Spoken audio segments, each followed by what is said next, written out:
Sir, हाल ही में Sindh high court bar association के इलेक्शंस हुए, जिनमें दो मजबूत उम्मीदवार थे।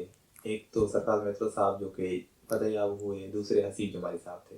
तो हसीब जमाली साहब ने ये नताइज कहीं ना कहीं कबूल नहीं किए और सिंध हाई कोर्ट में सूट फाइल किया। तो उसे आप किस नज़र से देखते हैं? क्या एडवोकेट्स को इस तरह करना चाहिए, सूट फाइल करना चाहिए अगर वो हारते हैं तो? देखें, पर्सनली मेरा ओपिनियन यही है, क्योंकि ये इलेक्शन होता है 1 साल का और हम क्रीम ऑफ सोसाइटी हैं, और हमें अगर इस तरह के एक दूसरे को एक्सेप्ट नहीं करेंगे और ये रवायत पड़ेगी, तो ये जैसे local bodies, government local body elections होती हैं या जनरल इलेक्शंस में जैसे ही कोई जो हारता है सुबह जाके इलेक्शन पिटीशन जाके फाइल करता है, ये हुआ ये हुआ, तो ये बहुत गलत ट्रेंड हो रहा है और इस तरह नहीं होना चाहिए।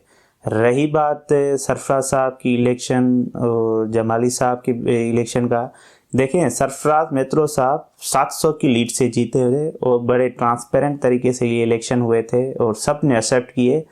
और सिर्फ जमाली साहब को पता नहीं, मुझे वो खुद तो बहुत अच्छे इंसान है और बेहतरीन इंसान है, पता नहीं किसी ने उनको इस तरह का एडवाइस किया, उन्होंने सूट फाइल किया था। क्योंकि पहले दी थी रिकाउंटिंग एप्लीकेशन, वो रिकाउंटिंग एप्लीकेशन इलेक्शन कमीशन ने रिकाउंटिंग एप्लीकेशन उनकी अलाउ की थी, फिर हमने उसके खिलाफ अपील फाइल की थी पाकिस्तान बार काउंसिल में, तो वो अपील वहाँ से अपील में उन्होंने सेटिसाइड किया था इलेक्शन कमीशन के ऑर्डर को। फिर इस पे जमाली साहब ने रिकाउंट पे सूट फाइल किया था हाई कोर्ट में। अब उसमें बेसिकली उसमें यह था कि उन्होंने कहा था कि रिकाउंट होना चाहिए, उनका बेसिकली मसला ये था।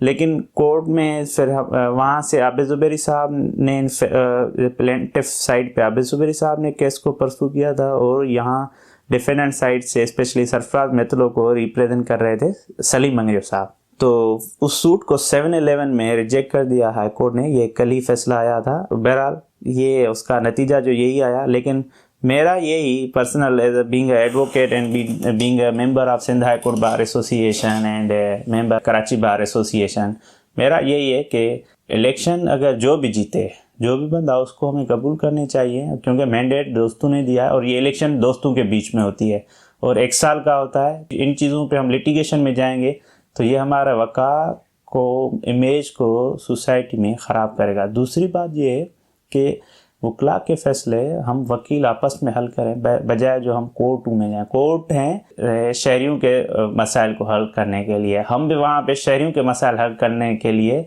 जाते हैं और हल करवाने के लिए जाते हैं और वहाँ पे रिप्रेजेंट करते हैं शहरियों को। हम अपने मसाइल, अपने घर के मसाइल आपस में बैठ के हल होने चाहिए। तो बहरहाल ये इस तरह हुआ था। इन दी एंड बहरहाल ये था कि सरफराज साहब को अल्लाह ताला ने यहाँ पे भी इज़्ज़त बख्शी और सूट उनका रिजेक्ट हुआ उनको, जो क्योंकि वो एक ये था पूरे वकला, ये बेसिकली ये था कि ये पूरे वकला को चैलेंज करना था जिन्होंने सरफराज साहब को वोट दिया था, सिर्फ एक बंदे को नहीं।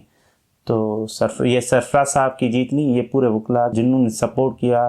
क्योंकि जब बंदा इलेक्ट हो जाता है तो पूरे उस इलेक्टोरल कॉलेज का, पूरे वकला का वो उस रिप्रेजेंटेटिव होता है। ऐसे नहीं होता कि जो वकील जिन्होंने वोट दिया सिर्फ उनको रिप्रेजेंट करेगा, ये ऐसे कभी भी नहीं है। सरफराज साहब पूरी लीगल फ्रेटर्निटी के, हाई कोर्ट बार एसोसिएशन के पूरे मेंबरान के वो रिप्रेजेंटेटिव हैं और उनके हमेशा वेलफेयर बेस्ड पे काम होता है और वो दोस्तों को स्पेशली वो अपनी बार में वेलफेयर को तरजीह देते हैं ताकि हमारे दोस्तों की, वकला बरादरी की लाइफ स्टाइल बेहतर हो, उनकी वेलफेयर हो, उनके मसाइल हल हो।